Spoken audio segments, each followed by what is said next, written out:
नमस्ते and welcome to cooking wise. कोई भी डीप फ्राइड आइटम बनाने के बाद जो तेल बचता है उसको कैसे इस्तेमाल किया जाए या उसका क्या किया जाए, ये एक इम्पॉर्टेंट क्वेश्चन है।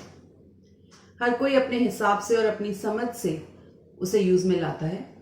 इनफैक्ट आजकल कई लोग इसे फॉर हेल्थ रीजंस फेंकने भी लगे हैं। तो इस तेल के साथ क्या करें और क्या ना करें, चलिए आज इसी मुश्किल को हल करते हैं। So let's get started.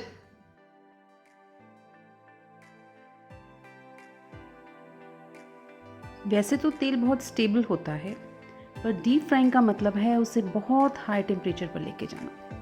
जाहिर है इतनी गर्मी अपना असर दिखाएगी ही।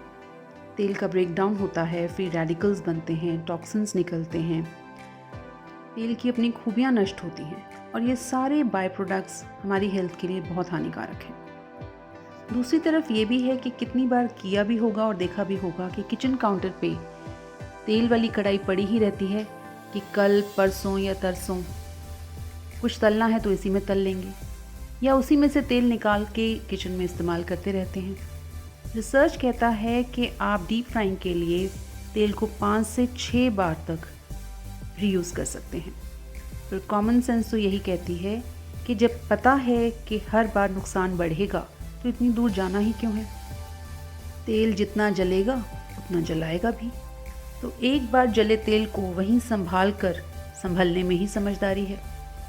पर हम आलस कर बैठते हैं क्योंकि तेल को संभालना मेसी भी है और कितना ही टाइम लगेगा। But not if you do it my वे।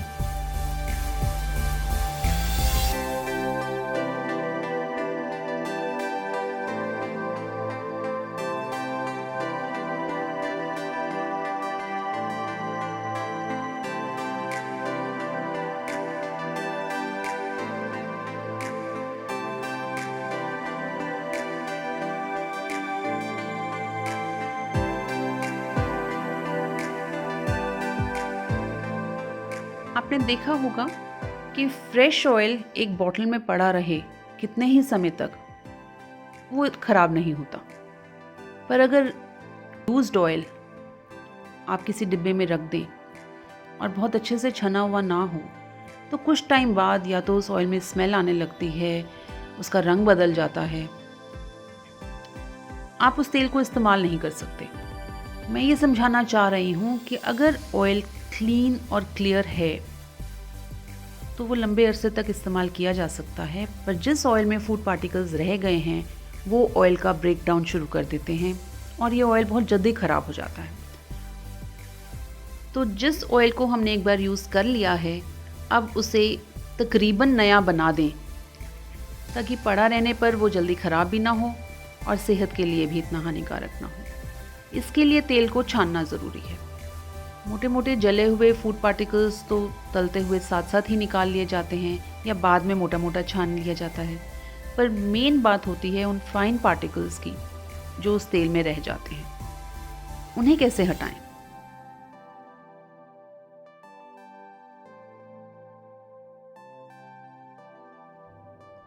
तो इंटरनेट पे अगर सर्च करेंगे कि इस तेल को कैसे छानें तो आपको बताया जाता है कि एक चीज़ क्लॉथ यानी कि एक साधारण कॉटन का कपड़ा जिसमें आप पनीर बनाते हैं घर में, वो ले लें या कॉफ़ी फ़िल्टर ले लें और उसको एक छलनी में एडजस्ट कर लें और उसमें से फिर सारे तेल को निकाल दें। पर जो तेल में फूड पार्टिकल्स होते हैं वो सारे उस कपड़े पे आ जाते हैं और डेफिनेटली सोच के देखें, तेल उस कपड़े में से बहुत आसानी से तो नहीं छनेगा।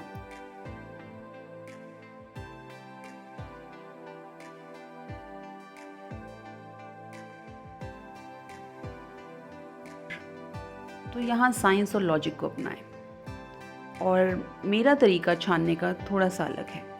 पहले तो एज़ यूजुअल तेल को ठंडा होने दें, 2-3 घंटे रेस्ट करने दें ताकि सेडिमेंटेशन हो जाए। आपने साइंस में पढ़ा ही होगा, 2-3 घंटे अगर आप किसी चीज़ को हिलाते नहीं हैं तो उसमें मोटे मोटे पार्टिकल्स सब नीचे सेटल हो जाते हैं, तो ऊपर का ऑयल बिल्कुल क्लियर हो जाएगा। आपको इस तेल को छानने की ज़रूरत ही नहीं है, आप इसे डायरेक्टली किसी बर्तन में ट्रांसफ़र कर लें। जिस समय आप इस तेल को ठंडा कर रहे हैं इसे प्लेट से ना ढकें। अगर ऑयल गर्म है तो अंदर मॉइस्चर ट्रैप हो जाएगा और वो तेल को नुकसान पहुंचाएगा। तो अब आपने छानना है सिर्फ नीचे का वो तेल जिसमें सेडिमेंट्स हैं, यानी कि तकरीबन 1 या 2 करछी तेल। और मेरा तरीका ये है कि कपड़े को छलनी के नीचे एडजस्ट करें, छलनी के अंदर नहीं। को बेसिकली चाहिए एक सफ़ेद कॉटन का छोटा सा कपड़ा, इतना बड़ा कि वो जिस बर्तन में आप तेल कलेक्ट कर रहे हैं उसके मुंह को ढक लें। और कोई भी स्टील की छन्नी, वो इसलिए ताकि वो इजीली वॉश हो जाए। एक बार आपने क्लियर ऑयल को बर्तन में इकट्ठा कर लिया है तो जो नीचे वाली 1-2 करछी तेल है उसको अब आप छलनी में डालें। और जनरली क्या होता है कि नीचे का तेल कई लोग छोड़ ही देते हैं कि इस पे क्या मेहनत करनी, इसे फेंक ही देते हैं कि देखने में ही गंदा सा लग रहा होता है। वो दिखने में गंदा लग रहा है बिकॉज ऑफ द सेडिमेंट्स। जला तो वो एक ही बार है। अब जो इसमें भी मोटे मोटे सेडिमेंट्स हैं वो छलनी पे ही रह जाते हैं और कपड़े तक सिर्फ वो ऑयल पहुंचता है जिसमें बहुत फाइन पार्टिकल्स हैं। कपड़े के अपने जो छेद या पोर्स हैं वो ज़्यादा क्लॉग नहीं होते हैं। 1 या 2 करछी तेल मुश्किल से 1 या 2 मिनट लगते हैं इस तेल को छनने में।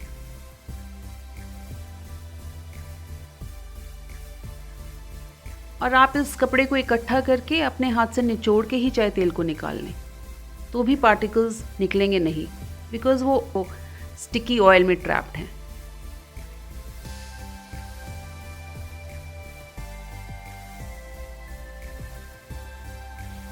ये एक बार डीप फ्राइंग के लिए इस्तेमाल किया हुआ तेल है और छनने के बाद इसका कलर या इसका गाढ़ापन एकदम ऐसा ही है जैसे ये फ्रेश ऑयल हो। ऐसे साफ किए तेल को आप किसी भी स्टील, कांच या चीनी के बर्तन में रख लें, लेकिन इसे लाइट और हीट से, गैस की हीट से दूर रखें।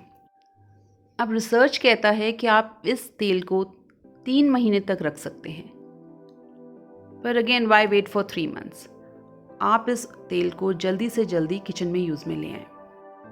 और वो हमारा फ़िल्टर, वो छोटा सा सफ़ेद कपड़ा, उसे गर्म पानी से निकाल के किसी भी डिटर्जेंट से धो के सुखा के रख लें, वो फिर यूज़ करने के लिए तैयार है। यहाँ मैं कुछ और बातें मेंशन करना चाहूँगी। अगर आपको दोबारा से डीप फ्राइंग करनी है, चाहे वो अगले दिन ही क्यों ना हो, आप फिर से फ्रेश ऑयल ही इस्तेमाल करें। इस तेल को डीप फ्राइंग में ना लाएं फॉर ऑब्वियस रीजंस कि इसको दोबारा हाई हीट पे ले जाएंगे तो इस ऑयल का फर्दर ब्रेक डाउन होगा।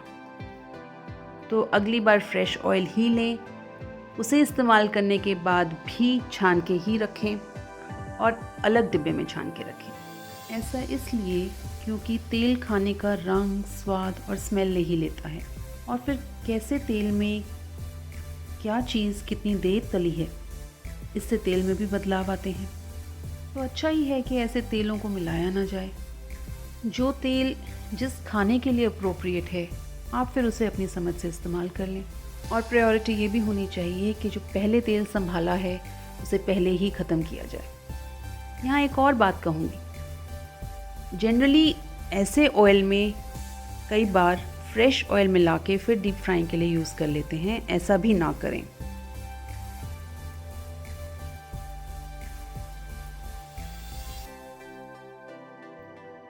और अब सबसे इम्पोर्टेंट बात, इस तेल का करें क्या? वही जो आप करते हैं, इसे खाना बनाते हुए हर उस प्रिपरेशन के लिए इस्तेमाल कर लें जहाँ तेल को बहुत ज़्यादा या बहुत देर तक गर्म नहीं करना है। सॉटेइंग के लिए, तड़का लगाने के लिए, पराठा बनाने के लिए, डोसे, चीले, उत्तपम बनाने के लिए, नॉर्मल रूटीन कुकिंग के लिए। आपने देखा कि तेल को साफ़ करके रखना ना ही मैसी है और ना ही टाइम लेता है। इसे अगली बार संभालने में आलस ना करें। And on a lighter note, संभाल लेंगे तो जल जल के कढ़ाई का भी ये हाल नहीं होगा।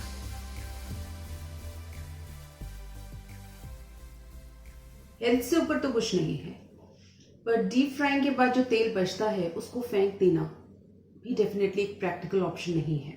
इनफैक्ट बड़े बड़े रेस्टोरेंट्स भी तेल को रिसाइकिल करते हैं।